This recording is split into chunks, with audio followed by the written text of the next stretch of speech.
Hey guys, how are you? First of all, I want to thank Prime Minister Pashinyan and of course the President for making a visit like this today possible. I'm grateful the President sent me here, but most of all for the peace deal that we've struck, and I think the prosperity that it's unlocking both for Armenia and for the American people. We're excited to go on to Azerbaijan from here. Obviously the President, part of striking peace is actually the first step, but part of the keeping the peace is what we're doing today, which is building upon it, making sure that we have the economic interdependence between Armenia and Azerbaijan that's necessary to make the peace deal stick.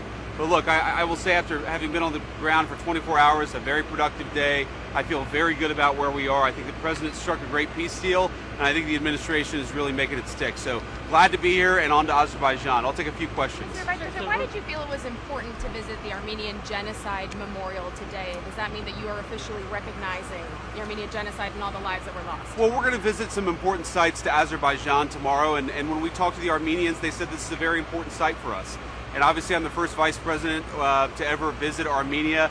They asked us to visit the site. Obviously it's a very terrible thing that happened a little over 100 years ago, and something that's just very, very important to them culturally. So I thought, out of a sign of respect both for the victims but also for the Armenian government that's been a very important partner for us in the region, to Prime Minister Pashinyan, I wanted to go and pay a visit and pay my respects. Mr. Vice President, can you talk to us about the Greenland talks, what the U.S. will be getting that it doesn't already have so far in the framework you guys are working on? Well, look, it's very early in the Greenland talks. I know that we've been working quite a bit on this over the last few weeks, but it's just very simple. Greenland is very important to the national security of the United States of America. I do think that some of our allies have underinvested in Arctic security.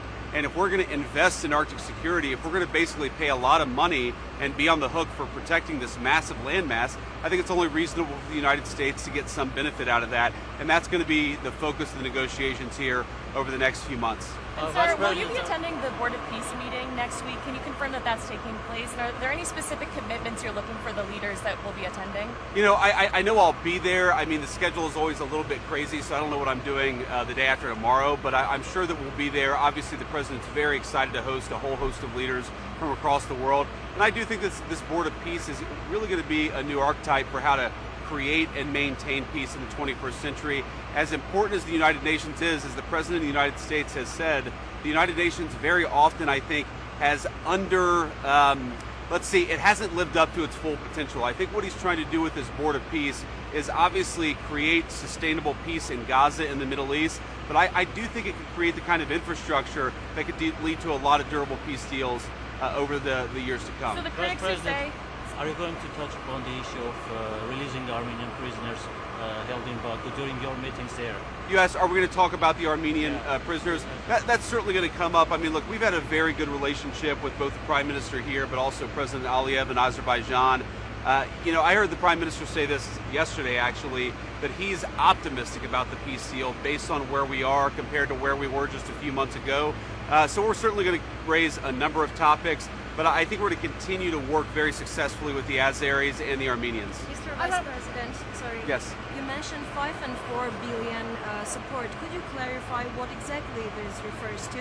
Because your statement is being misinterpreted from some circles. Could you say that again? Sorry. You mentioned 5 and 4 billion support for Armenia. And could you clarify what this exactly referred to?